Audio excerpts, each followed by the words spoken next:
Before we get into the episode, a quick reminder that this podcast is for informational and entertainment purposes only, and nothing should be construed as investment or legal advice.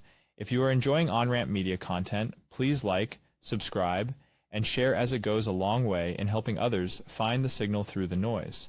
Now for a word from Onramp. Onramp is a Bitcoin asset management platform built on multi-institution custody, leveraging our partnership with BitGo and their 10-plus year track record in securing assets, and CoinCover, the premier digital asset risk mitigation company. Onramp's multi-institution custody is a segregated, institutional-grade vault, requiring 2 of 3 institutions at any point in time to sign once a client's unique permissions have been met. At Onramp, we understand that your Bitcoin journey is a multi-generational pursuit, catalyzed by the ideals of perseverance, aspiration, and legacy. That's why we're proud to introduce Onramp Heritage, a suite of private client services dedicated to ensuring your Bitcoin legacy is preserved and passed on, embodying the true essence of wealth that goes beyond mere numbers. If you would like to learn more, please schedule a consultation. As we prepare for the Bitcoin halving and the next wave of global adoption of this nascent and growing asset class, we are halving all annual maintenance fees for clients that secure their wealth before the next Bitcoin epoch.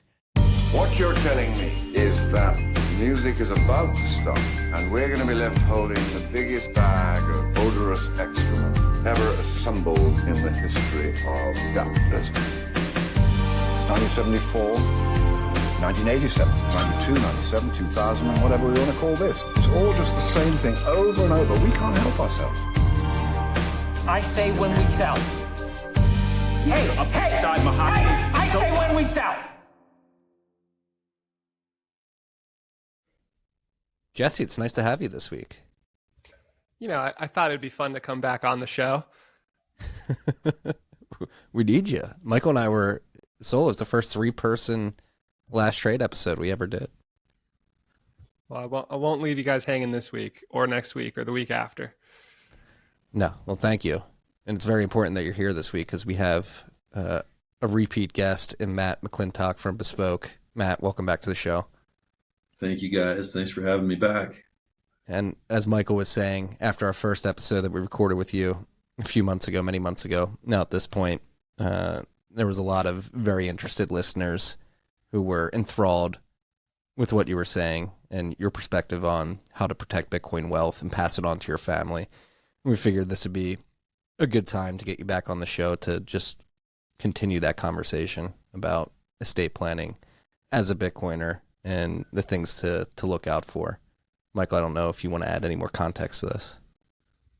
No, I think that's exactly it. I think there's 2 parts. The world's moving so fast, and now we have an ETF approval, and obviously Matt lives in a world with his peers in the space, and hearing the interest and how it's kind of the window's shifting now in that area of the market, and then obviously the goalposts are moving continuously when it comes to regulation and jurisdictional. Looking at the U.S. and different landscapes, and we're seeing, we announced last week a partnership in the Middle East region with a firm called CoinMeta, and the movement of mind share and also capital into that region, from whether it's mining or just people building in there.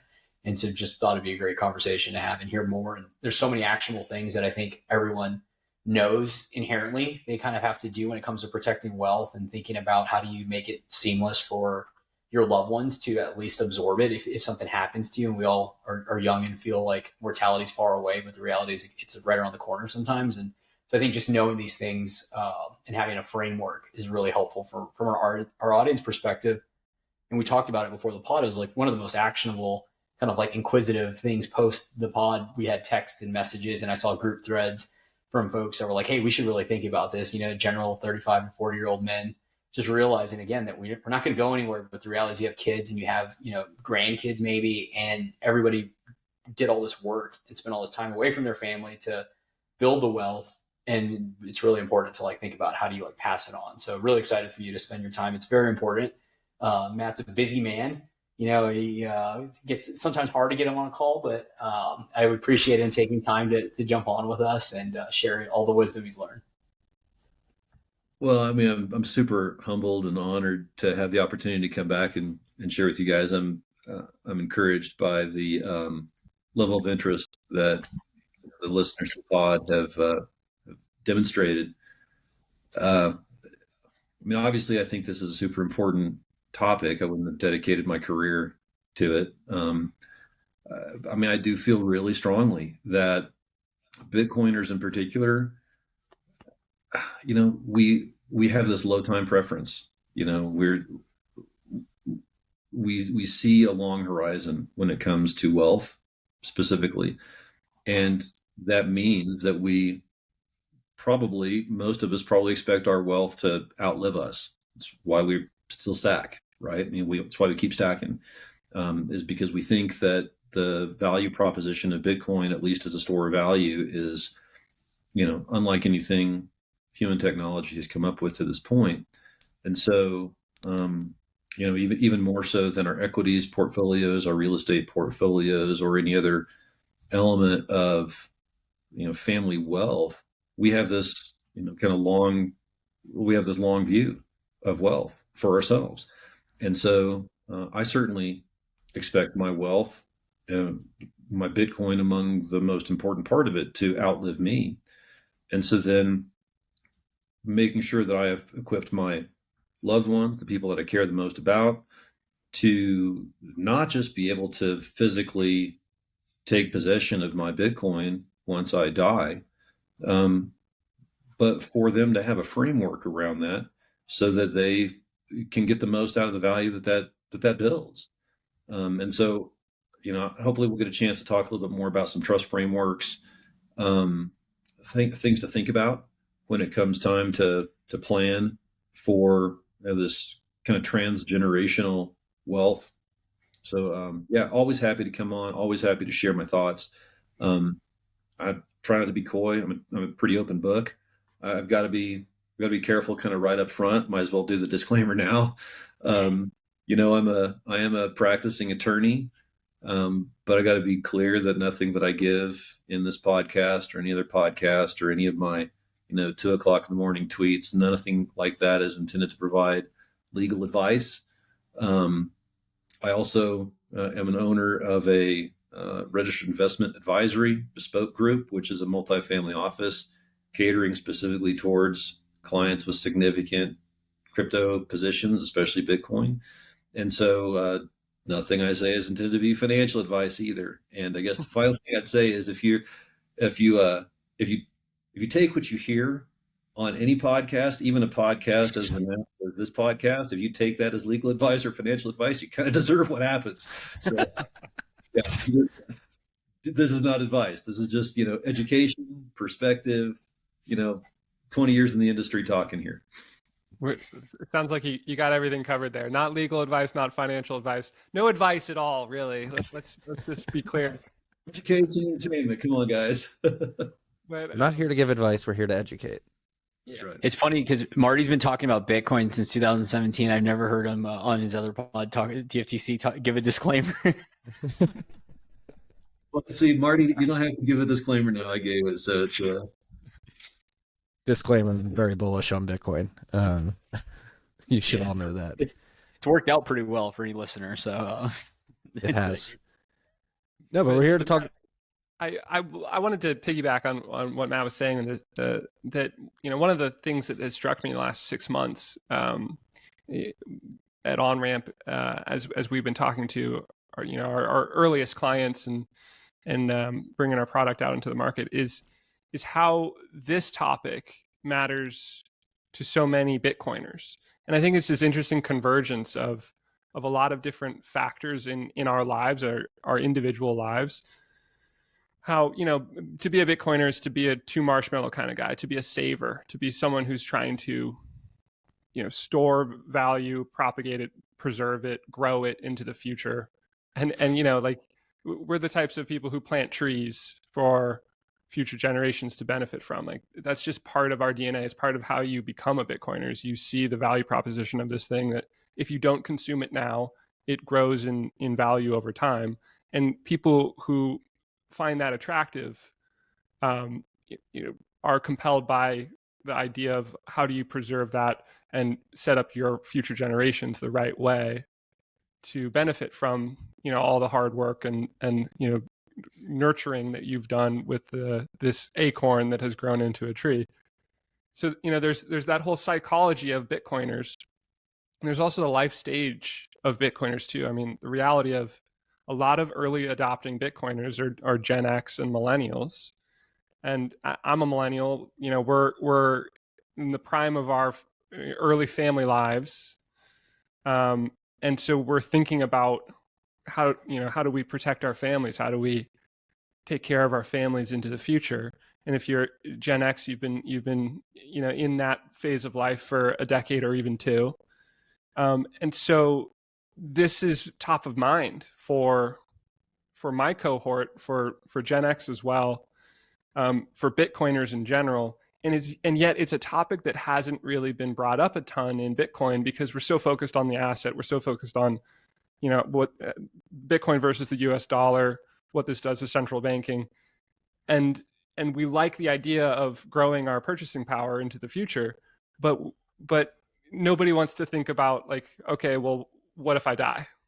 And that is part of aging and doing it right, I think, and doing it responsibly for your family, is grappling with that a little bit, just enough that you're preparing for that eventuality, for that possibility, and eventual certainty, with this asset that, as Matt, you pointed out, is unlike any other asset we've ever had before and will outlive us and grow during that time. So I think it's this interesting convergence that I've been noticing over the last 6 months of like, this topic matters so much, and it might be the most under talked about topic relative to how much it matters in the Bitcoin community. I think that's right. I mean, you kind of landed on that too there. It's like the eventuality is as certain as a 21 million token hard cap. I mean, we're all going to be mushrooms someday. So, we know that that's going to happen. We know that we're going to die. We just hope it's going to be many, many, many years from now. Odds are you don't get to choose. It happens when it happens. Life just happens and then it stops happening. And just that's the way it goes.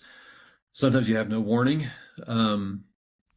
We've lived this personally in our family. People taken away at the prime of life. So I mean, I've lived through this firsthand with some family members. So life has a 100% mortality rate. We know that's true.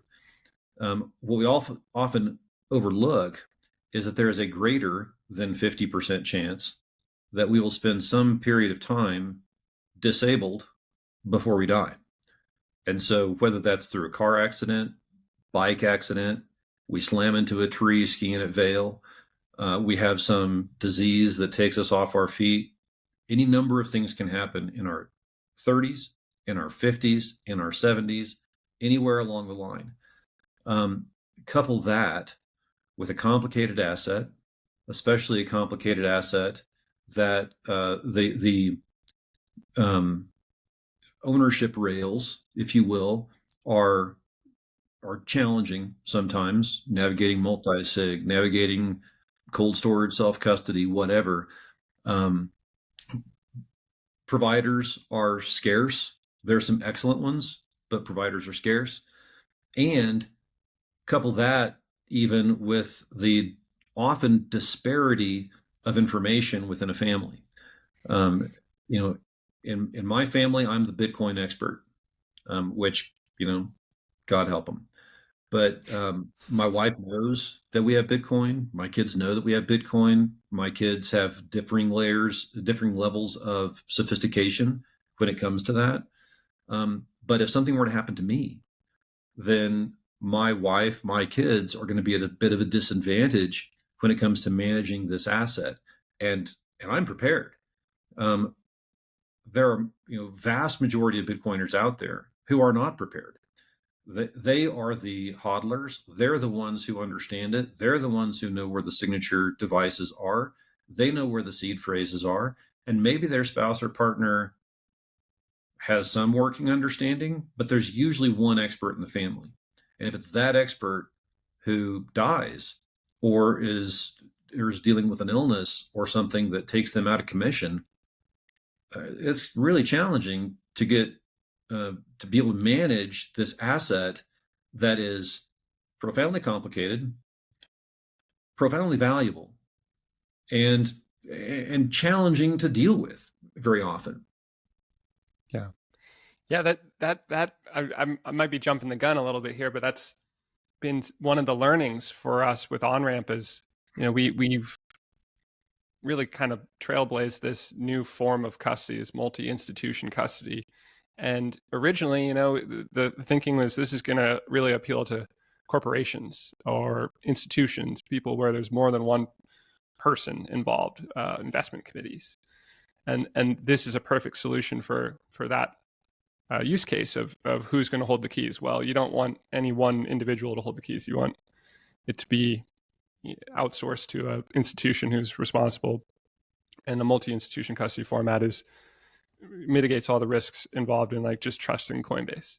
So we thought it was about that, but increasingly we've had individuals reach out saying, I want to make sure that my family is protected because one, I'm afraid of a wrench attack today while I'm alive, and my current self-custody setup doesn't fully protect against a wrench attack.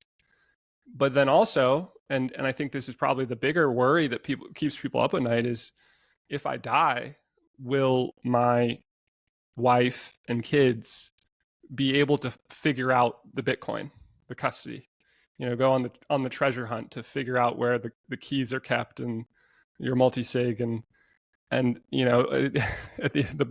the pot of gold at the end of the rainbow is, it turns out, a few different plastic devices.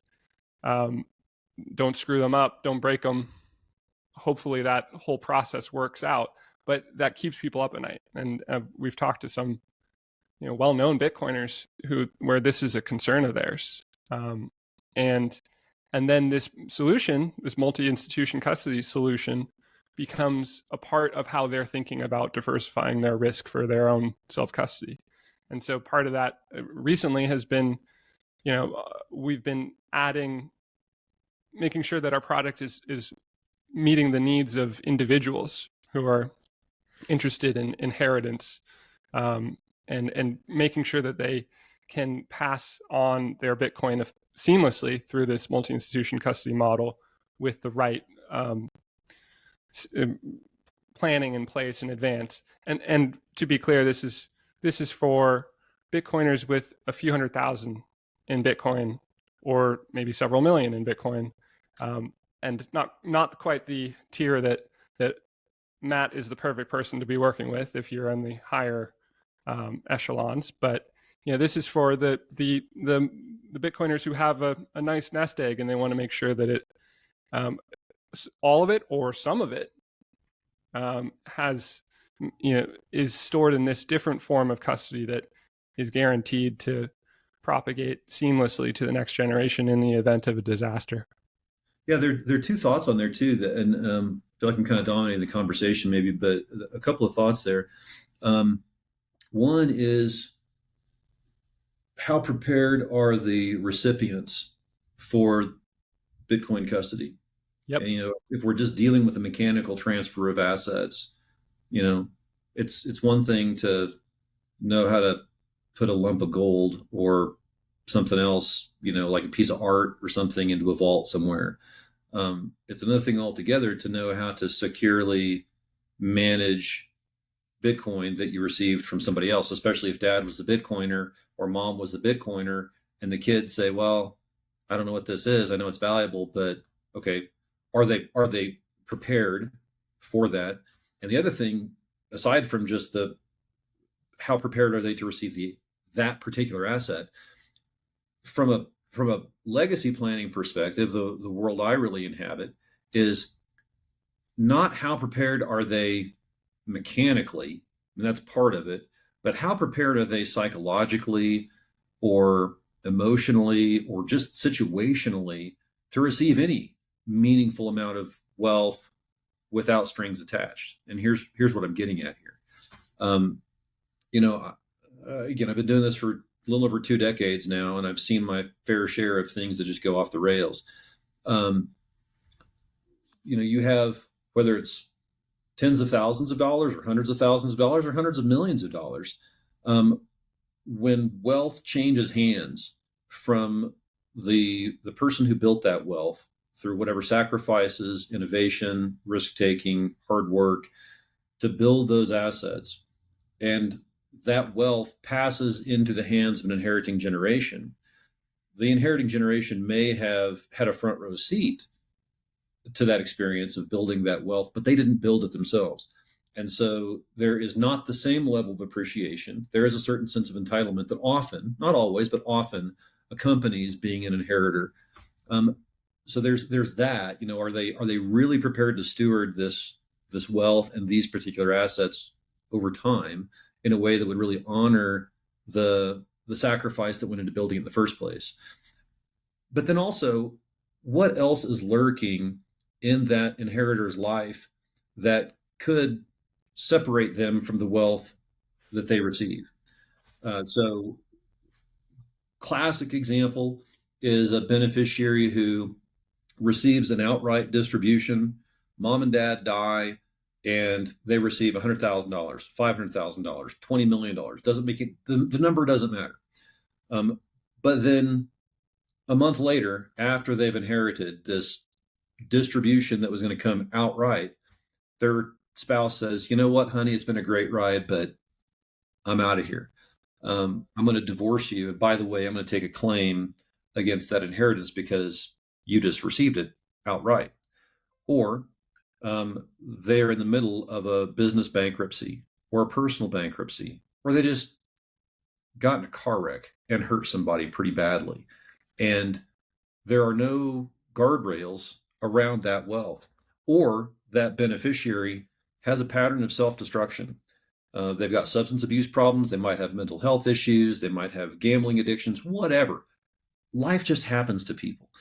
And if any asset, if all we have thought about with planning for an asset is the mechanical transfer from a dead person to a living person, we haven't even solved for the most important part of the equation. The most important part of the equation is how prepared is that person, the inheritor, to receive that asset in a way that, one, it honors the legacy that built it, and two, it protects the inheritor from just the crap that happens in life. Because if I plan, really consciously about my wealth, however vast or frankly, however modest it might be, I have the ability to set those assets aside for the benefit of the people I care about without the problems of ownership that go along with just an outright distribution. And so, we're talking about some type of trust. There's innumerable variations of trust you can use. But at the end of the day, we're talking about putting assets aside in a protective trust framework that allows the beneficiaries the opportunity to sometimes mature into proper asset management, or maybe weather some headwinds that are coming their way. And you can do those, you can design trusts in a way that are very liberal, that are very free with the beneficiary's access to the assets. So you can really enrich the beneficiaries' lives as liberally as you want to be.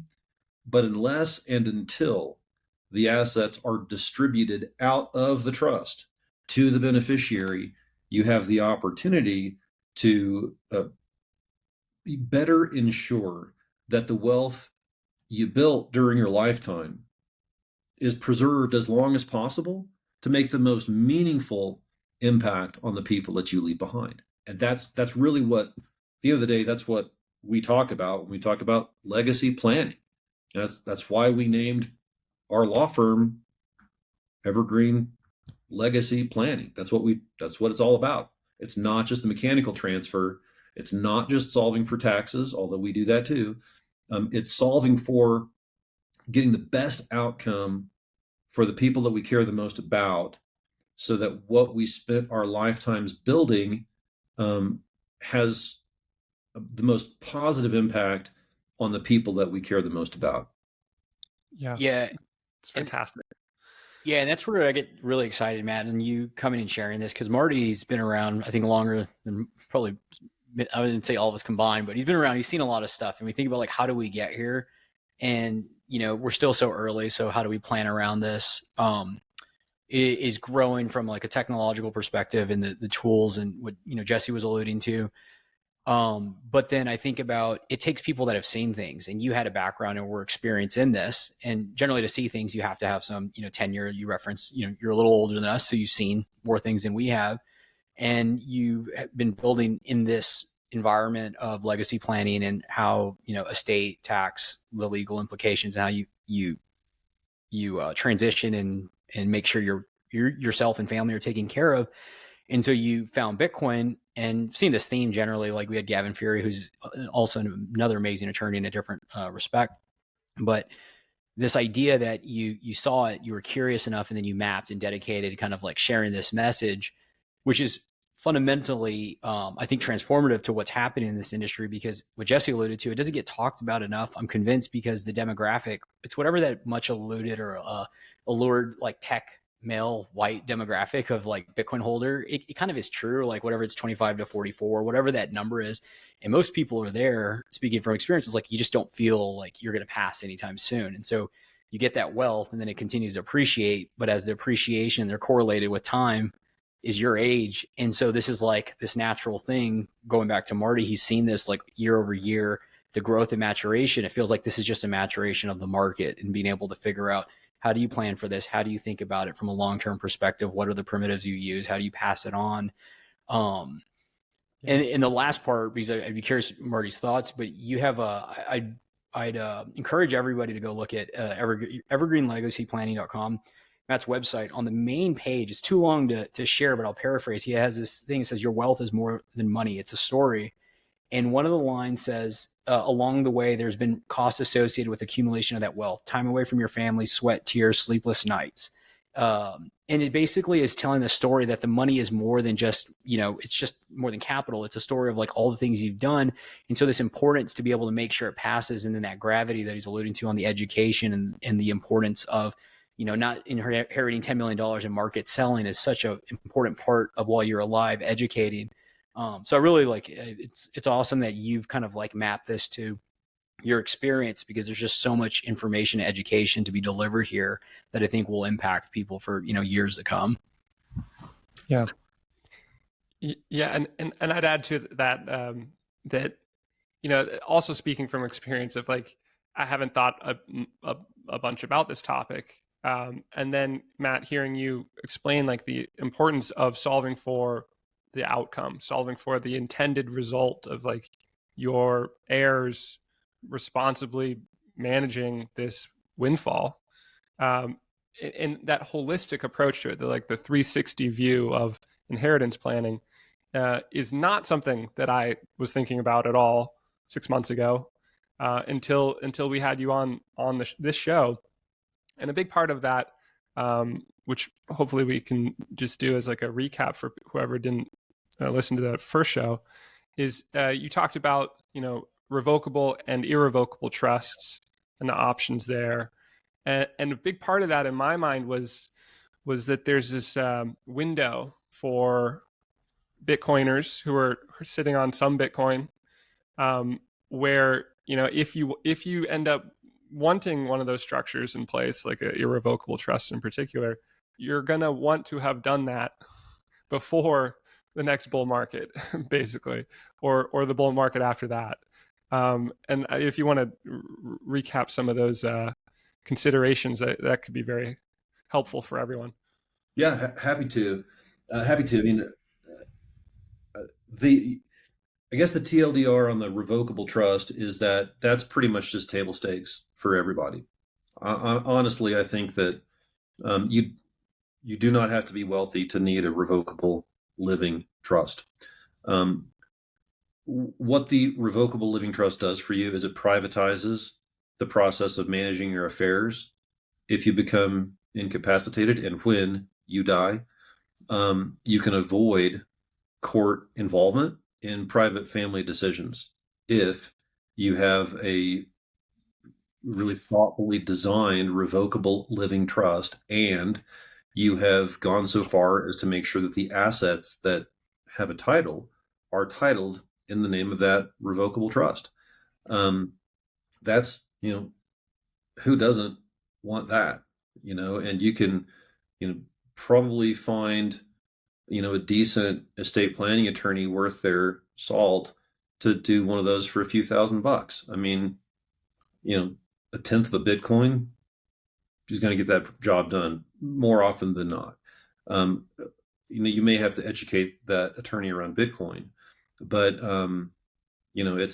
there's not a ton of Bitcoin specific heavy lifting you need to do in a revocable trust. We do that when we're doing that as part of a broader estate plan for clients. We think it's important, but everybody needs a revocable living trust. If you three guys don't have it, you need it. I've got it.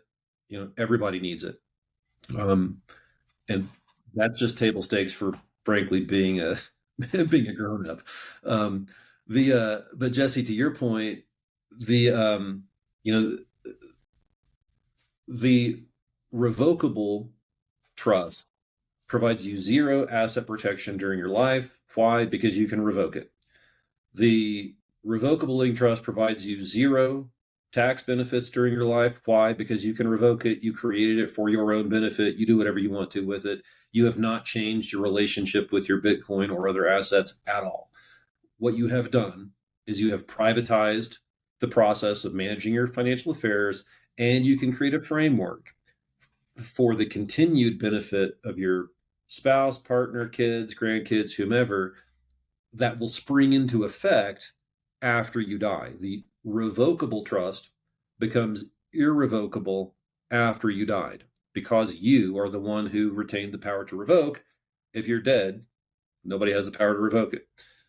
But you can also create trusts that are irrevocable during your lifetime. And the reason you would do an irrevocable trust is to get some type of tax benefit and or privacy benefit and or asset protection benefit. And so again, there's far more than we can go into on a podcast like this. But again, just kind of in broad strokes, what a lot of people think about when they are creating an irrevocable trust during their lifetime is they want to get the value of an asset, or get part of the value in their estate, basically their total balance sheet, out of their taxable estate for federal and sometimes state level estate tax purposes, which means that you create an irrevocable trust. You can put your assets into that irrevocable trust. Under most circumstances, that would then cause you to file a federal gift tax return that would then use up part of your estate tax exemption. And from that point forward, all the growth on the value of the assets inside that irrevocable trust, all of that growth can escape estate tax for many, many generations to come. So let me some quick numbers on this just to make it real. Every U.S. taxpayer has a 13 point, I can't remember, it's just a little over 13 million bucks federal estate tax exemption this year. And that's a lifetime exemption. You can gift up to 13 million and some change into an irrevocable trust during your lifetime. And there's no gift tax, no estate tax. You're basically claiming the use of that credit that you have. And then from that moment forward, every dollar, everything that accretes inside that trust from that point forward will forever escape estate tax treatment, usually for generations, depending on how you design this trust.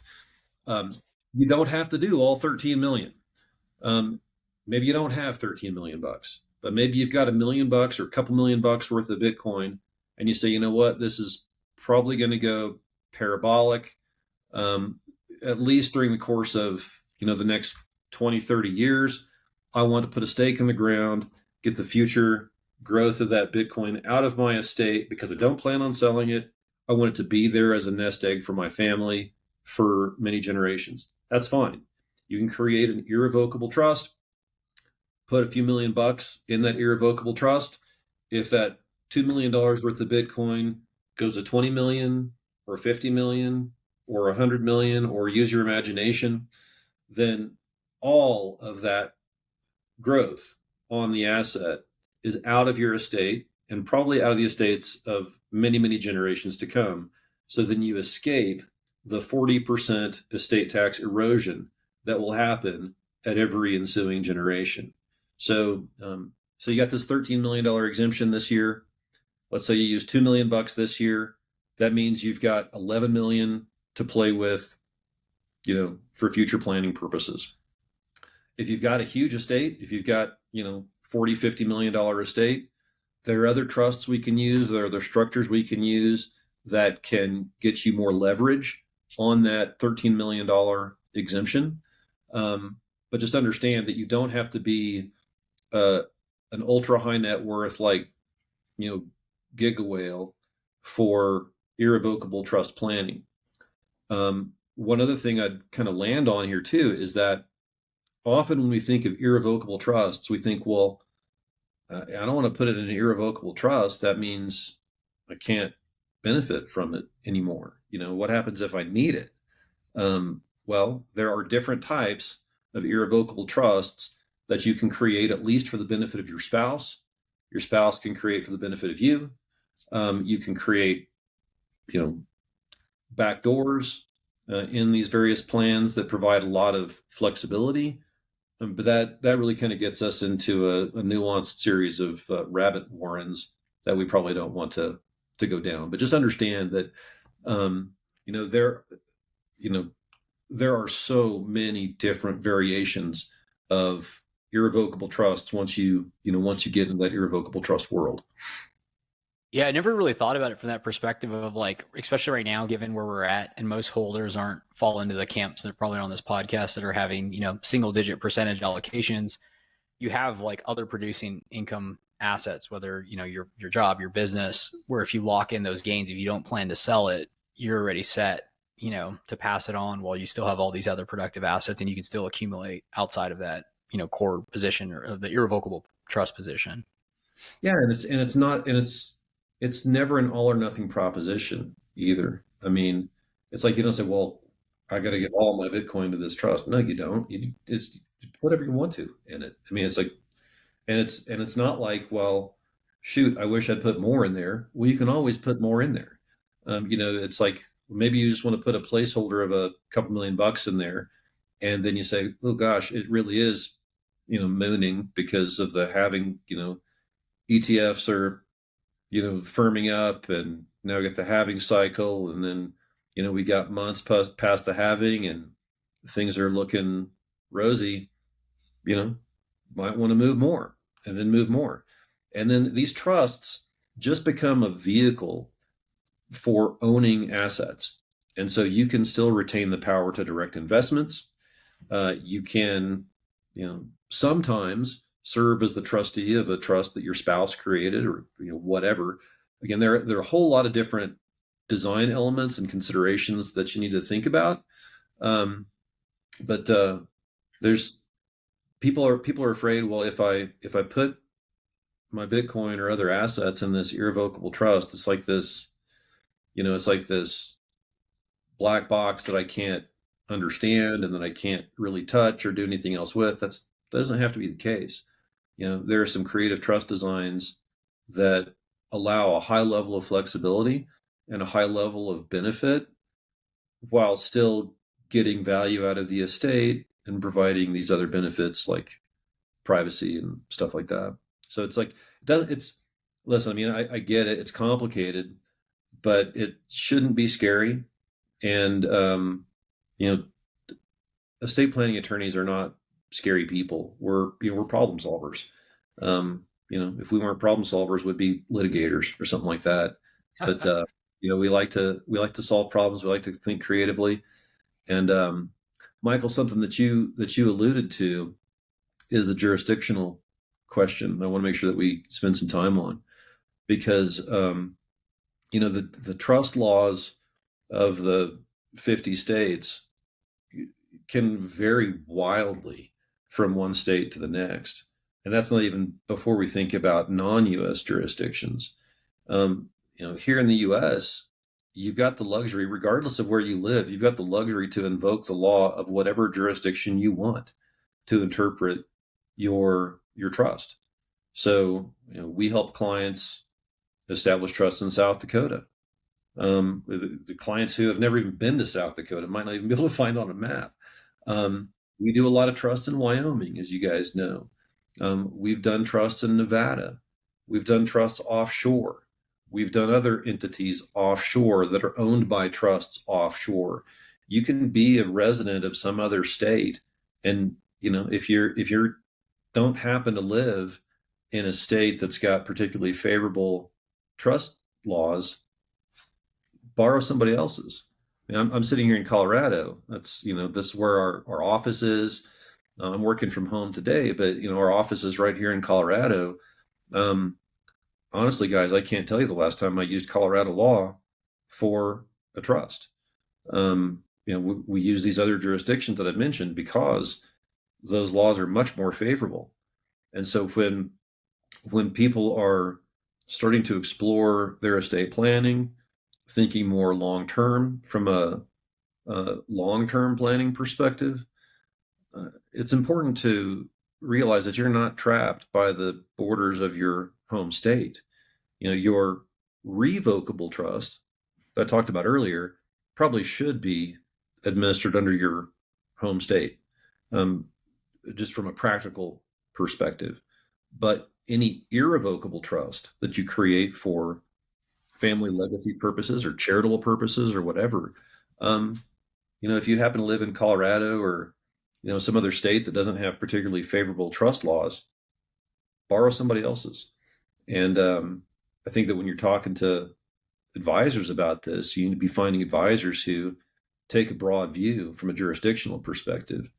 And when we're talking about Bitcoin custody, if you're going to have Bitcoin in an irrevocable trust, you're going to have a third-party trustee of some sort, most likely. And that third-party trustee is going to have to find some way to manage the key signatures for the Bitcoin. And that's spooky for a lot of people. But there are trustees out there. We're not a trust company. We don't serve in that capacity.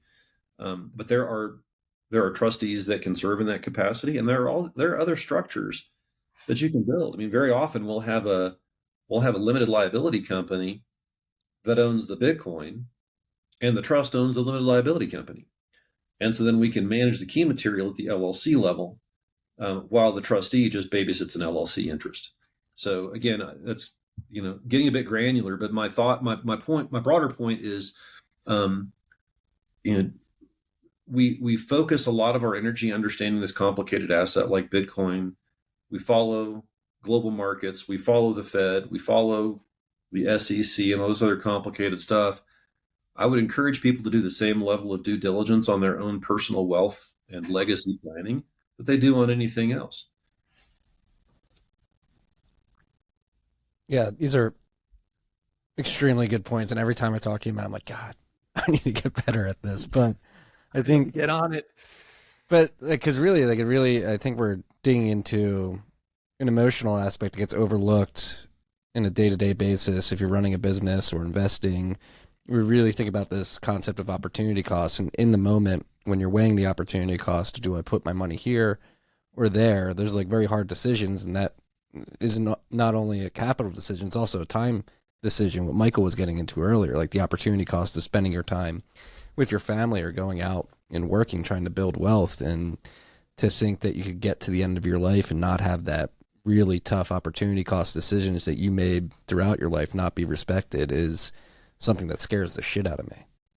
I get it, dude. I get it, because it's first of all, I'm just going to the elephant in the room. Lawyers suck and lawyers are expensive and nobody wants to talk with lawyers. I get it. I try to suck less than other lawyers, but it does suck when you're because this stuff is complicated and you feel like it shouldn't have to be. Um, we don't make the rules. We just, we interpret the rules and we try to interpret them creatively for the benefit of the people who we're fortunate enough to work for as our clients. And so, but yeah, nobody wants to spend the money. Nobody wants to spend the time to think through a bunch of confusing things, feel like they're an idiot, and end up paying thousands of dollars for a bunch of confusing legal documents that they don't really understand. And I get it. I mean, the legal industry is broken, and it's been broken for a long time. Part of what we try to solve for on the family office side of the equation, again, which really is only appropriate once we're dealing with really significant wealth. We try to mitigate those kind of ongoing carrying costs because, estate planning done properly is like building a home properly. Yeah, you could go find some, blueprint off of the internet and hire some nominally licensed contract that's got a 3.5% review on Yelp, and he's going to build you a crappy little house that's never going to pass inspection, and your septic tank is going to back up on you all the time, and your cabinets are going to fall down. But hell, at the end of the day, you got a house. Or you can, really do your due diligence and say, you know what, this is a house that I'm going to live in, that I'm going to shelter my family in, that is going to be meaningful.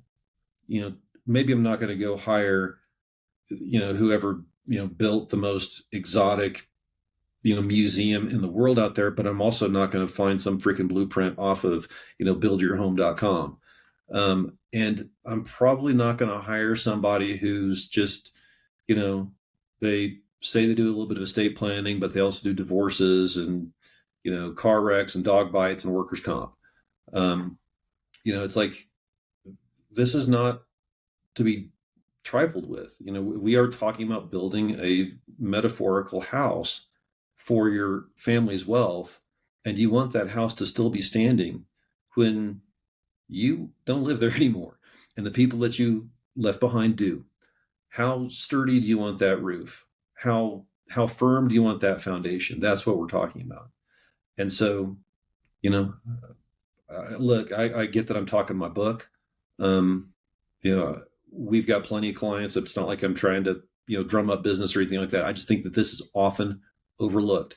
People hold their nose and, go to some yokel who's, their mom and dad used, or somebody who says they do wills and say, well, I'm just going to do a will and get it over with. Well, you've accomplished virtually nothing other than lightening your wallet by, a couple $1,000 if you have a will, or certainly if you have nothing.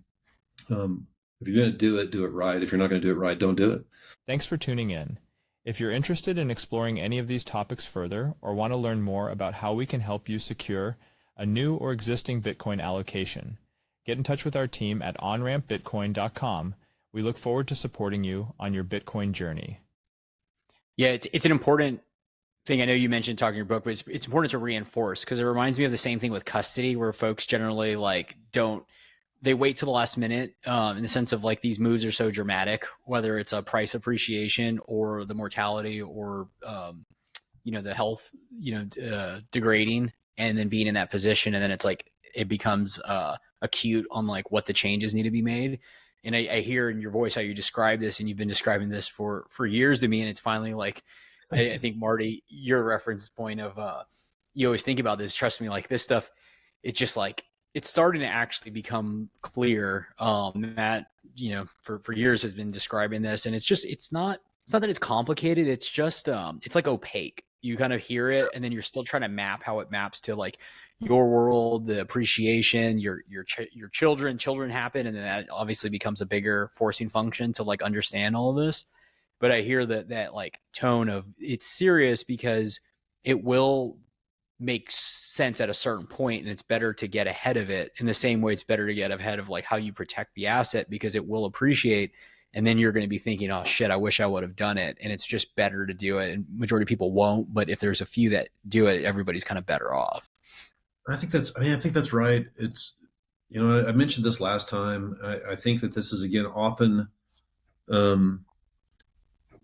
underemphasized by my colleagues. And so it further makes things opaque. It's like this, it's just an iterative process. Everything changes. What makes you think your plan shouldn't change? I mean, that's where the metaphor, to a certain degree, of building the house breaks down, because everything is going to change. It's like, you've got these documents, you've got these series. It's not even the documents. All they do is memorialize a strategy, and so the strategies, the essence of the strategies themselves, just evolve over time. Your needs change, the markets move, the regulations change, legislation changes. You move from one jurisdiction to another. People die. Shit happens. The planning process has to be iterative. It's and unfortunately, again, adding to the opacity of it, and adding to the fact that lawyers are pains in the ass, is that every time something major happens, you should be thinking, well, how does this impact my strategies that I have in place? And then, well, I guess I need to talk to my attorney about that issue and see if something needs to happen. And hopefully the attorneys aren't cynical. Hopefully the attorneys are creative and pragmatic and say, well, maybe the changes that you've perceived aren't so profound as to need a change. Thanks for the conversation. Let's pick up this conversation again in a year or unless something else major changes. That's the way we approach things in the law practice. And I think, again, I think it's the right way to do it. And that's why we've done it this way. But it's like everything we do is a fixed fee type of deal. It's like, let's have a series of conversations. And if there's an opportunity for us to work together, that's great. Let's figure out a scope of work. Let's size that, and let's just set the fee. And then you get that ugly part of the conversation out of the way. And then we got a set fee for a defined body of work. And then unless you change the goalposts, if you change the goalposts, or if I perceive you're changing the goalposts, we're going to have a conversation about that. And if you do change the goalposts, we'll just revisit the scope of work, and we'll make changes to that fixed fee. But if you don't move the goalposts, the fee is the fee, then let's just solve the problem. And the way we take it, I mean, it makes us, on the one hand, it makes us pretty inefficient from a time perspective, because we want people to be knowledgeable consumers. We want them to understand the choices that they make and the strategies that they establish, and we don't want somebody creating something that they don't understand, that they're not comfortable with. So if we have to have 5 conversations, 10 conversations, half dozen meetings, whatever, let's have it, because I want you to understand what it is that you're committing to. And then once those strategies are in place, at least the way we approach things is we just say, hey, let's just have a dialogue. If something changes, just email me, call me. Let's just have a conversation about it. I don't charge for that kind of stuff. In part, our fees are high, and so we get paid well for doing that fixed body of work. But we also want our clients to have a high level of comfort and confidence in what we've done for them. So when something changes, we talk about it. And if something needs a minor tweak, maybe there's a fee, maybe there's not a fee, but the clients never have a surprise bill. That's the way I think any lawyer who does legacy planning ought to operate. It ought to be completely transparent. It should not be hourly. That's my bias. I think hourly billing is just stupid. I think the incentives are completely misaligned. If you're paying me by the hour, it's in my financial best interest to drag this out, and it's in your financial interest for me to get this over with. And so we say, look, if we're going to solve a problem, let's figure out how big this problem is, and then let's do the best we can to establish a known price, So then you can have your sticker shock, you can swallow that and be done with it. And then we can solve the problem. That's much better than, give me a retainer, I'll bill against that. And then every time you email me, every time you call me, every time I have to explain the same thing to you in legalese 5 different ways, you're going to get a bill. I mean, that sucks. I wouldn't want that. So I don't do that. And I think that the majority of estate planners who are out there do not do hourly. I think the majority of people who are my colleagues in the estate planning industry do fixed fee work. And that should be one of the criteria I think you look for when you're trying to find somebody who's going to do estate planning for you. We're not splitting the atom here. I mean, these are known strategies, known solutions. There are a lot of tweaks. There's a lot of tailoring that has to get done, but it's not like litigation where we've got multiple parties. There's a lot of back and forth, a lot of negotiation. It's like, tell me how big the problem is that you want to solve for. Let's roll up our sleeves and figure that out. And then I can size that. That's really pretty straightforward. Is that unique just to this like area, or is that across law? How you feel like it should be billed that way? Like, does Bitcoin fix this, or is this just one unique example? Because Jesse and I don't really like getting billed by attorneys and surprised, so we're just curious on this law. I was just about to say, like, you're the second lawyer I've heard say this in the last 3 months. When we were at the blockchain summit up in Fort Worth, I met with a lawyer, and he was describing like how he's going to start his own firm and really just go into a flat fee rate or a fixed fee rate per client instead of billing hourly, because like you said, the incentives are just completely misaligned. Yeah, I think it is more common in the estate planning area than like in another transactional or like negotiated or mediated type of things, because in the estate planning realm, the attorney should be able to pretty much control the environment. We should know our craft well enough to know what solutions we're going to bring to bear. We should have enough experience to say, well, Jesse, if I'm solving this problem for you, let's have a look at your balance sheet, be as transparent as you can be. We're going to talk about a whole bunch of stuff that's going to make you squirm a little bit, but that's okay. That's part of the process. And then we can say, okay, well, it's going to cost X to solve for that. And then you know what it is.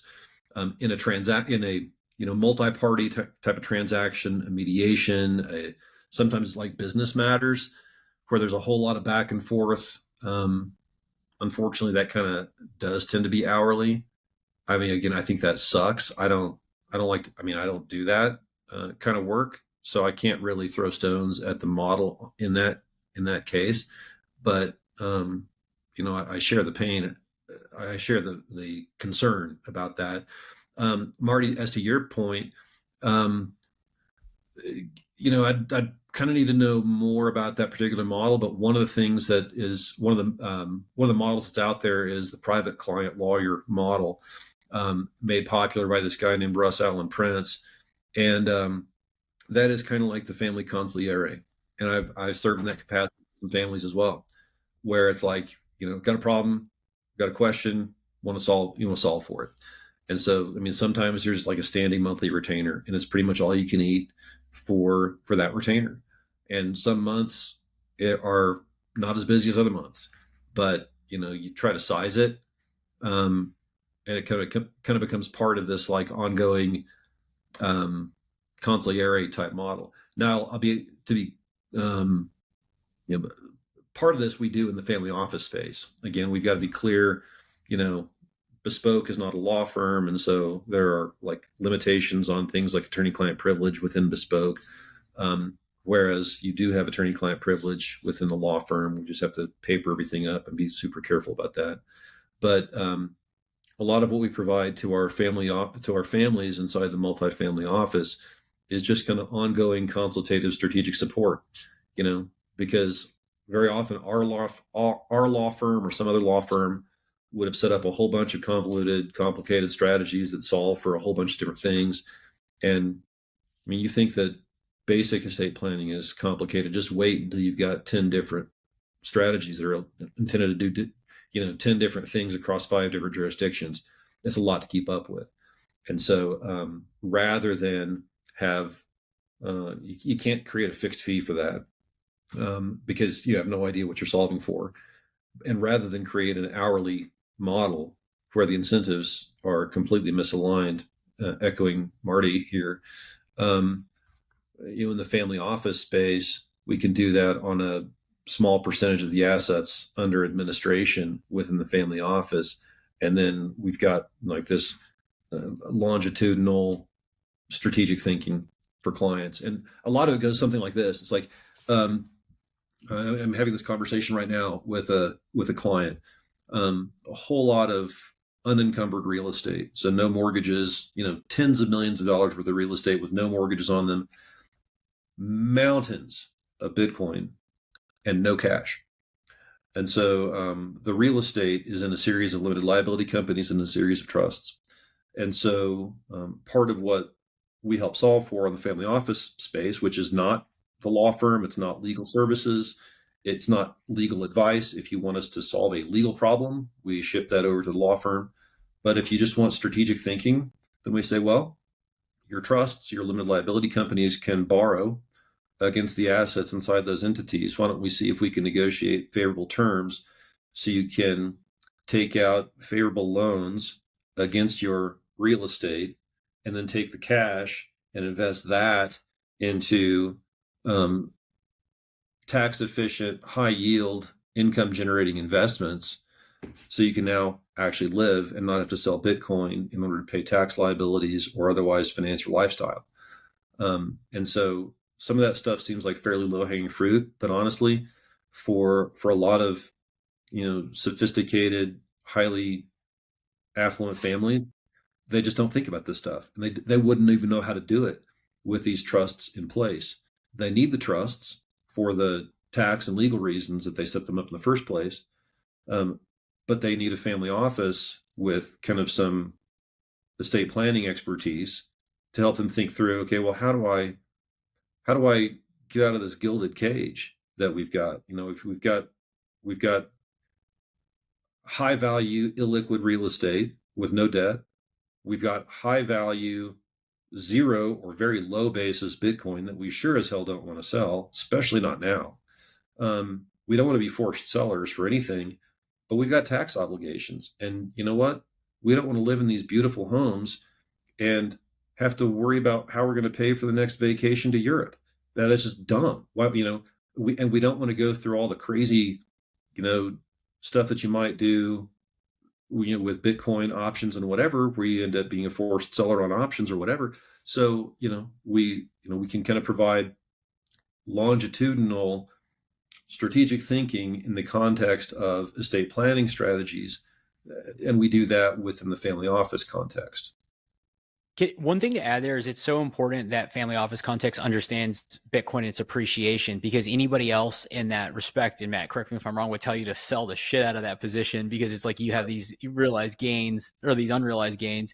You can live your life there. You should take something off the table. You should allocate, versus understanding that, which is so important, and actually creating a solution versus saying this is your problem, which is like nobody does that, and it's what's needed.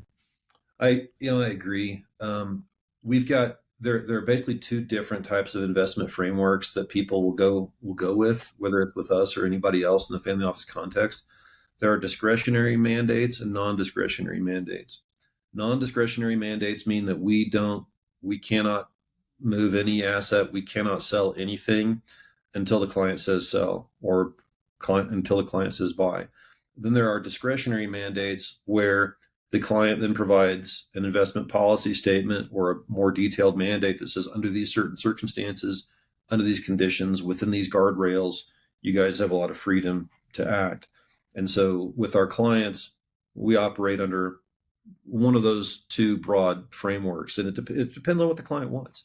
We are unusual, I think, on the family office side, in that the overwhelming majority of our clients made their wealth in Bitcoin or other digital assets. And so, we're not going to tell them to divest of this asset that, built the family wealth. We'll have conversations with them about alternatives, and we're also savvy enough to think, if past is prologue, having cycle plus, call it 150 days, you may be getting close to the peak. But we help them think through that. And, but it's like, if you want a 90% allocation to Bitcoin, you want a 98% allocation to Bitcoin, fine. We're not, you're the ones who built this wealth. It's your money. It's your wealth. And I guess also importantly, we have no products to sell. The majority of family offices out there, the overwhelming majority of family offices, at least in the United States, by which I mean multi-family offices, single family offices are a different animal. But the vast majority of multifamily offices out there have some fund or a series of funds that they want you to buy. And so, Michael, I think you should sell your Bitcoin. I think, Michael, you've got a 70% allocation to Bitcoin. That's just, gosh, that's awfully aggressive. What we do have for you is I'm role playing here. This is not what we do. But it's like most multifamily offices say, Michael, sell some of your Bitcoin. And by the way, here is a series of tech heavy hedge funds. We're all into AI. We're all into, sexy thing du jour. And you can pay me a 2% management fee and a 20% carry. And you're going to have 18-month lockup on your limited partnership interest. So just sell your Bitcoin, recognize the capital gains tax liability, and then lock it up in an 18-month lockup that I'm taking the 2 and 20 on. And by the way, it's profoundly correlated to your Bitcoin. I mean, that's asinine. I thought you were going to complete it by, move some out to the multi-coin top 10 cryptocurrency basket. Yeah, that kind of crap passes for multifamily offices that talk about crypto. I mean, I've seen this, and so it's like that's asinine, and it's not being a fiduciary serving the best interests of your clients.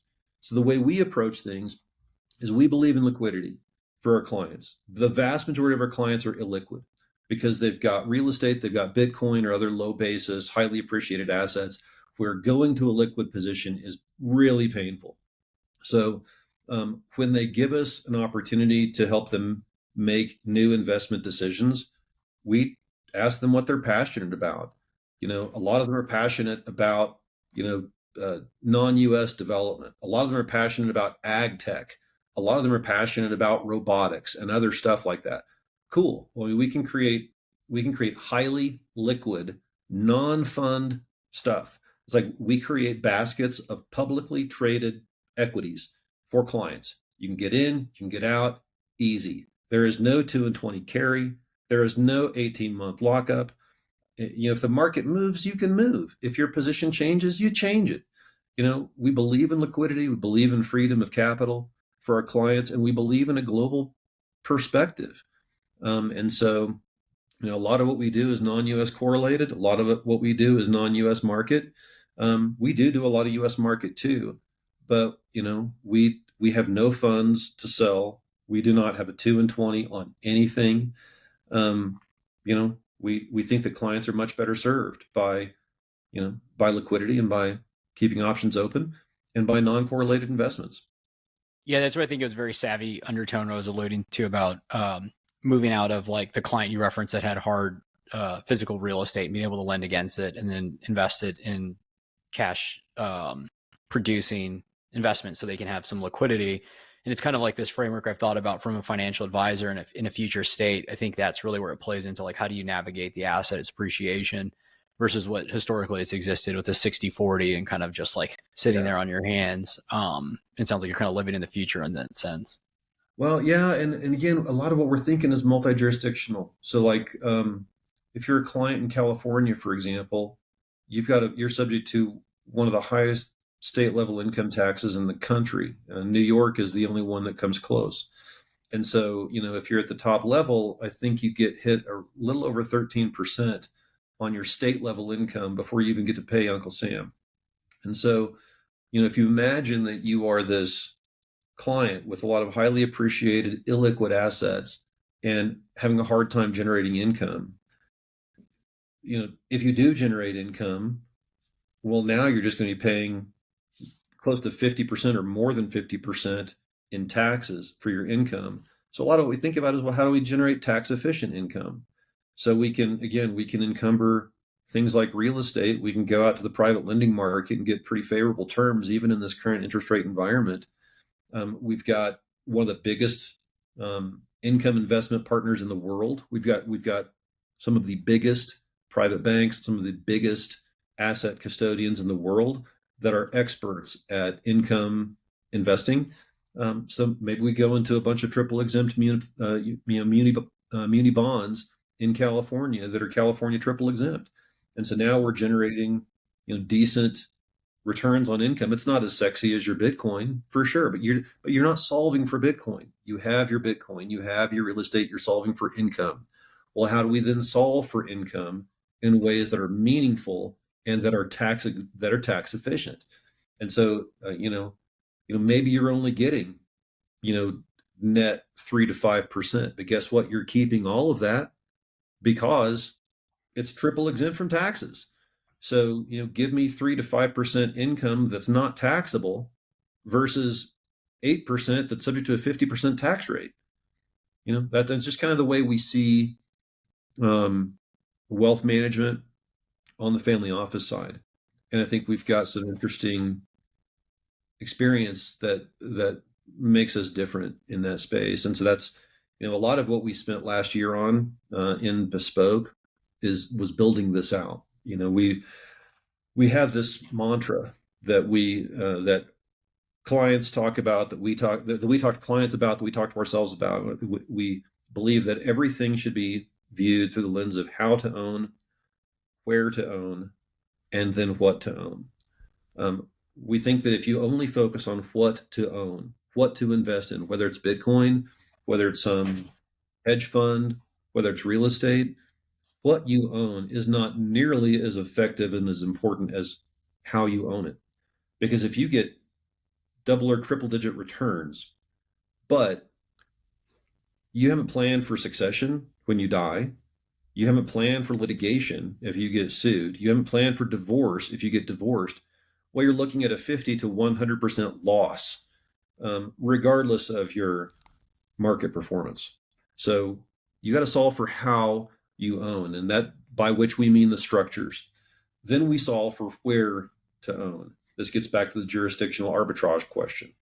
If you own your assets, you may be a California resident, but if you own your assets in a California structure with a California trustee, guess what? It's not nearly as protected as if it was in a Wyoming trust or a South Dakota trust or a Cook Islands trust or a Switzerland foundation company or something like that.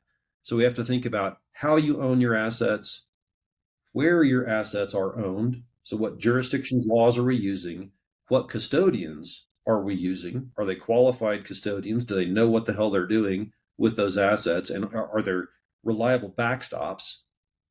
And only then, only after we've thought about how you own and where you own, do we really start to care about what it is that you own, whether it's Bitcoin, real estate, muni bonds, gold, and gold. I call gold just analog Bitcoin. That's all it is. Spoken like a true Bitcoiner in the first principles of how you own it. Like if you could say that goes the same for Bitcoin. It's like if you own it, but it's on FTX, like what good did it do? Yeah. And then FTX, shits the market because they've got to unload all their GBTC on any given Tuesday. And so it's like, it's like then you become whipsawed by, can't get whipsawed. Marty, if you were unfortunate enough to have your assets on FTX, and then so now you're an unsecured creditor in a bankruptcy claim, you're lucky to get pennies on the dollar there. And then coming out of the bankruptcy, they have to start dumping their GBTC holdings. Meanwhile, you've been privately stacking your sats and put it in qualified custody or collaborative custody or whatever. And then FTX and Alameda dump their GBTC on the market. And now you take a market hit. It's like, kick me in the nuts and then turn around and kick me in the nuts again. Yeah. There's a lot of landmines out there. Yeah. It's all there is. Man. Life is complicated, guys. I mean, it's complicated, and we don't like to think about it that way, but it is. And I can't help but think about, like, I feel like most wealth managers or anyone who's sort of in a similar role as you, Matt, in the fiat world, they're thinking 60-40 portfolio, how to have like the bogglehead approach to investing and, in managing your variables in that fiat sense. But what you're talking about is like a totally different approach to optimizing that comes from like having first gone through the Bitcoin through the looking glass, right? Like you're on the other side of it. You're in the Bitcoin land and you're establishing what works and what are the important considerations from like there's Bitcoin in my world point of view. And it's such a stark difference of when you're dealing with any business that knows about Bitcoin versus a pre-coin business, people who are still in the fiat world and are still thinking in those terms. And I think, I think our audience is Bitcoiners through and through. And we've all started to realize that in our worlds, I think, of like, you end up aligning with the vision of people you're working with who think with Bitcoin as part of, the equation. And the when you're dealing with people who don't have Bitcoin as part of the equation, it's incompatible with how you think and what you know is important and what you want to solve for. And so like we're living in this early world of like, there are service providers who have Bitcoin built into how they do business and how they think and how they solve problems for you as a client. And then there are people still in the old world. And it's just so stark sometimes. It is. I think the 60-40 narrative in the wealth management space is shifting. There's a much broader conversation going on about this, dramatically low interest rate environment that we've seen for decades now is just not normal and clearly not healthy for economies. Everything is like, everything is still risk on. Should things really still be risk on? But they are. I think, unfortunately, a shift that has taken place in the wealth management industry that I've seen in the last 6 or 7 years or so is what I was alluding to earlier about everybody's got their special purpose vehicle or their LP fund du jour that, their fund of funds type of things because everybody wants to get in on the lucrative 2-20 game. Right. Devil may care what it means to the client's overall portfolio. Sometimes they're big winners. A lot of them are turds. And either way, the fund managers often are the ones that make out the most on that. And unfortunately, again, that's often what passes for wealth management. We see it in multifamily offices, from coast to coast. That does seem almost uniquely a U.S.-based thing. Not entirely, but it seems like it really dominates the U.S. family office or multifamily office world. These MFOs aren't really MFOs. They're hedge fund shops, and they've got their pet fund, and they are just dying to get you to invest your $100,000 into their pet fund. And they're going to look for any reason to induce you to do that.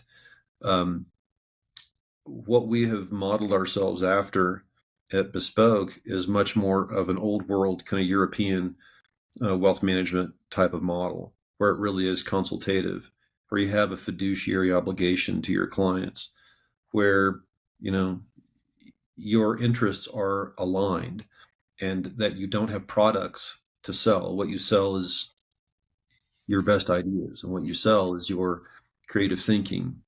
And hopefully that will begin to take root in the United States. We have a lot of interest from other money managers here in the U.S. that are interested in the model that we build, and that's encouraging. I think they kind of see us as a funky skunk works to see if we, live or die by this model. But for us, because Bespoke evolved out of a, bunch of, grizzled old estate planners who, think the world is, better when people have predictable outcomes. We're just different. And so I do think the narrative is starting to change. I think that Bitcoiners are becoming increasingly mature in how they view the asset and how they view the world. And I'm heartened by the number of OG Bitcoiners that I get to talk to from time to time, who realize, back when this was just kind of magic internet money, I wasn't really that concerned about it. But now I realize that I was fortunate enough to have a front row seat at this transformational technology that has manifested a ton of wealth.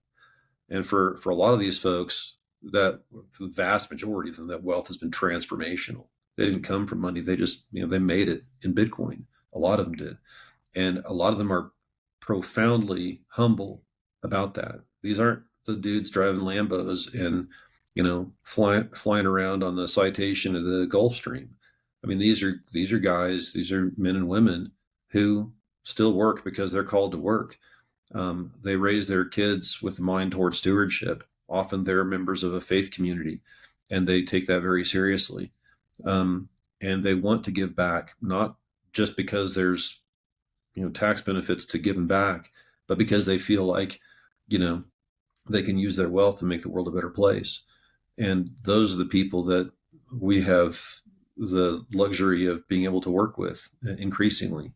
And Bitcoiners, I think, are a special breed because, again, I talked about it earlier. We have this long view. We have a long horizon that expands well beyond our own lifetimes. We envision a world that's a better world for our kids than the world we inherited, maybe. And we see often that governments and sometimes society writ large works at odds, with that view. But we want to do the best we can to help our children and the people that we care about become the very best versions of themselves. We want to make our communities better. And a lot of Bitcoiners, decide that they want to use some of that wealth that they feel fortunate enough to have been really at the vanguard of, to maybe shift the evolution of their community in a meaningful way, whether, again, it's a faith community or a geographic community or a global community. Yeah.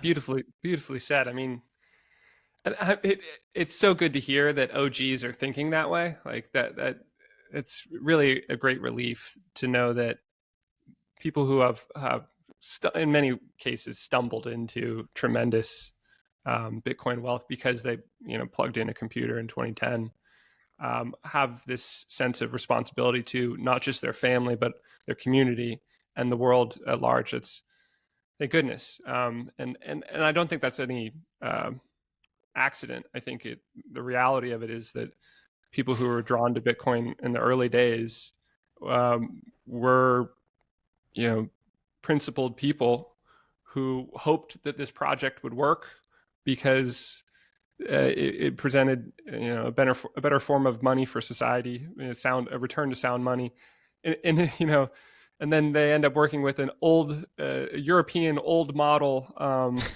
wealth manager because that was the model in the gold standard era, right? Like, so it's all returning us back to an era of a world where there's sound economics at the heart of everything, and traditional values as part of that. And through all of this, Matt, first I guess I want to say that people should reach out to Matt, or if it feels like their particular circumstances are a fit with Matt's businesses, because I know I would if I was in that position, but I'm not. And then I want to add on top of that these themes have been percolating for Onramp, of how do you prepare your circumstances for the future, for inheritance, for allowing your Bitcoin wealth that you're setting aside now, not consuming now, to grow into something that you and your family can use to make the world a better place, in all the ways that the OGs are doing now. or thinking about now. Like hopefully Bitcoin adopters who are sitting on not an OG stack, but an early adopter stack, are fortunate enough to be thinking about these things 10 years from now, 20 years from now. Can I make two? I know we're running long, but I'd like to make two specific examples from these are active clients that I have. One is a single person who I met them with 10,000 Bitcoin, biggest one yet I've seen, individual. And this individual had no planning in place. They were a resident of a high tax jurisdiction and just had some drama in their lives. Through a series of conversations, that client who their basis in their Bitcoin was $5. So OG, as OG wealth. And so imagine 10,000 Bitcoins that you bought for $5 each. To have that opportunity, This person has a real heart for people who have had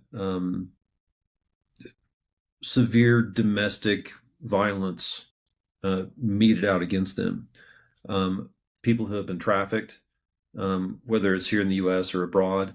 And so that client has put scores of millions of dollars worth of Bitcoin into the creation of a center in California. That's a brick and mortar center with a full staff of people who are serving individuals who have been trafficked, sometimes trafficked by their own spouse or their own partner, sometimes trafficked by strangers. And this funded 100% by Bitcoin, 100%. And so we're talking, gosh, I want to say it's probably about 40 million now that's been poured through the foundation and the various charitable devices that are funding this. And so that's one example that we've had the good fortune of being front row participants in helping that come to life. And that's a Bitcoiner, OG Bitcoiner. The other example I would give, OG Bitcoiners, thousands of Bitcoin, but feel like, they are blessed beyond belief in the opportunity that Bitcoin gave them. And these are people of faith, and they're people of a minority faith here in the United States, and people of a minority faith that its roots are overseas in the Middle East, and they're bringing up their children with traditional. It's a form of Orthodox Christianity, and they feel very strongly that this is part of who they are, and this is part of who they want their children to be. But one of the challenges that tradition is facing is that so much of the liturgy and so much of the scripture is in an ancient language. And so you go to this liturgy and you're a little kid trying to follow along with what the priests are talking about, and you have no clue what they're saying because you've never learned that language. So a lot of what they want to do and a lot of what they're dedicating millions of dollars worth of Bitcoin to solve for is translating these ancient Orthodox Christian liturgies and scriptures into English, so that not just their children, but generations of children that will follow can grow up in the traditions that are so meaningful to these people and to these clients and to their community. And it's a gift that they feel humbled and honored to be a part of. And true to the Bitcoiners' ethos, you'll never know who these people are. They're not doing it for fame. They're not doing it, for accolades. They are so humble that they want everything to be anonymous. And so a lot of what we help them think through is, okay, how do we do this so that nobody knows where the money comes from? Anonymous benefactor is giving you this. Here are your benchmarks to perform against. And if you perform against those benchmarks, more will be forthcoming. And so those are Bitcoin OGs who are, because of the blessing they perceive Bitcoin has been to them, they're making the world a better place. And they're impacting the lives of real people, underprivileged people, and they will change a generation. And that's, you talk about something that gets me out of bed in the morning. That's what gets me out of bed in the morning, is because I get to work with Bitcoiners who see the world that way. And while everything else seems to be going to hell around them, they know that the wealth that they have made through risk taking, through savvy investing, through hodling through terrible markets, they've made it. But it's not just for me. It's not just for consumption. It's not just to put my kids through the best private schools and to have a whole bunch of spoiled brats who have no appreciation for this wealth that we made as a family. It's about making the biggest impact quietly, in a meaningful way that can change the world. And these people are changing the world. Yeah. Wow. It's beautiful. It reminds me of Maslow's pyramid for some reason, of like, wealth is a hierarchy of needs. You got to take care of yourself. You have to put a roof over your head. You got to take care of yourself. Then you got to take care of your immediate family, your extended family, your community, then the world. And, moving up that. And the OGs are already in this wonderful position where they get to think about those high level things of, how do I want to move with an invisible hand, help shape the world of the future. And hopefully a lot of our audience is in that position 20 years from now, or 30 years from now, just by holding on to this asset that could become very significant in purchasing power over the next few decades.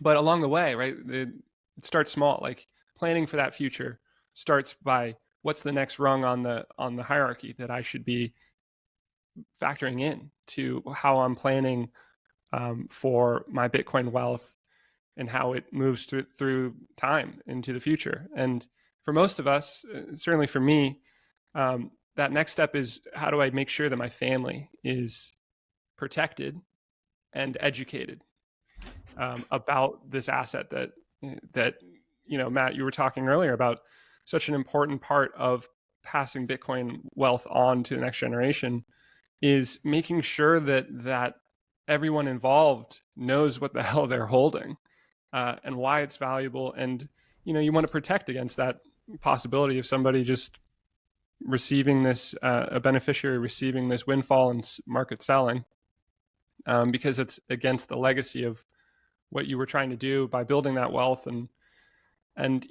so education is a core part of what has to happen for a family to steward Bitcoin wealth through time, through generations. And so, I'm focused on, how do I make sure that my family is protected and educated for, in the event that I get hit by a bus. And that's one of the things that Onramp has been focused on recently. And, we've now crystallized our suite of offerings focused on individuals. And I guess we can sort of announce here to the audience that we have Onramp Heritage as a suite of services that we're providing to you as an individual who is looking to make sure that your Bitcoin wealth has a clear beneficiary and process in place in the event of your death. And of course, this is part of multi-institution custody, which protects you and your family in life as well, because it solves for the wrench attack and so many other possible problems with self-custody or third-party custody.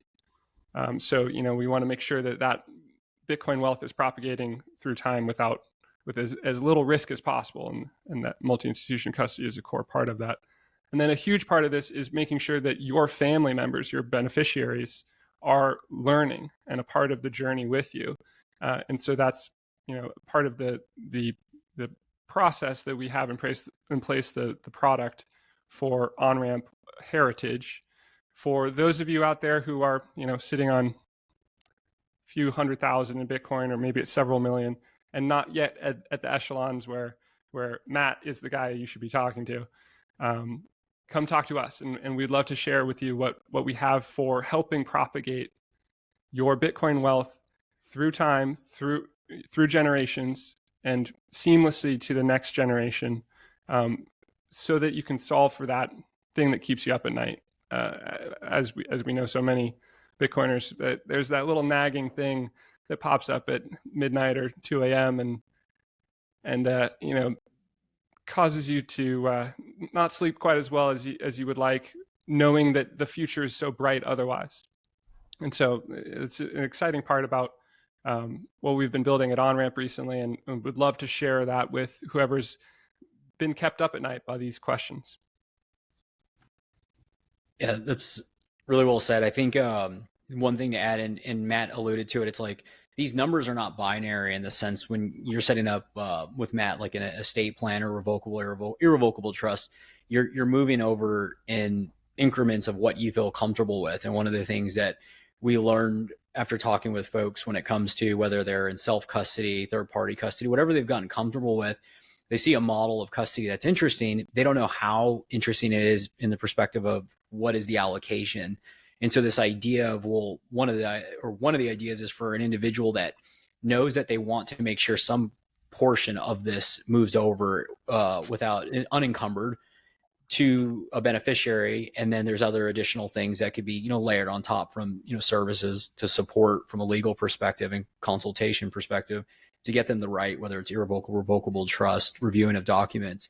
But this core idea, there's been significant trade-offs in our mind for the past 15 years in Bitcoin, where you think about how do you pass this stuff on? You either leave it on a third-party exchange and you hope that they're around when you pass, which historically for the past 15 years outside of like Coinbase, the longevity in a BitGo, more often than not, that firm's not around. And then on the other side of it, and this is like direct anecdotes from clients, it's like we're building this directly for individuals, is they say that they created these solutions, but the idea of that having to leave a treasure map for their family to find the money is just, as wealth gets more sophisticated, it's come up more and more as a point. And so, yeah, really excited for this. And I think the heritage name, we got a quote, we liked Onramp family. It was a little bit too straightforward. Brian Cabellis with his savviness was Onramp heritage. And the idea really is outside of the core, you get to add other individuals that you want to learn about this in a sophisticated way. So we're starting a whole fundamental series, and every month we'll send out a piece, and then we'll do an actual private office hours. We've been doing private office hours. I probably shouldn't have said on the air, but we've been doing private office hours for clients in their network. And this will be a part of it where anybody that's, tied in, we'll do the fundamental piece, and then we'll do a closed kind of Chatham House rules conversation around an expert, talk about that piece. And it's really to forward to the folks that you've been wanting to learn about it, but maybe don't feel comfortable in asking the questions to you, or they just need to hear. Everybody knows that people are generally tired of hearing it from us about Bitcoin, but they're open to hearing it from a third party. And so that's really meant to be a forum to just help facilitate and propagate a lot of these concepts. So yeah, really excited about this. Yeah, that's a little bit about what we've been working on here. And Matt, thank you so much for sharing everything. Again, your perspective on all this is just so fascinating and deep, and well informed from the Bitcoin perspective. And I find it so valuable, and I know our audience does too. Well, you guys are the best. I really am huge fans of you guys. Really appreciate everything that you guys are doing for the Bitcoin community. There's nobody like you guys, honestly. So it's truly, I'm humbled and honored to be invited back to the extent I can add value to what you guys are building, and the audience, don't hesitate to reach out. I love what you guys are building, and just really hat off to everything you guys do.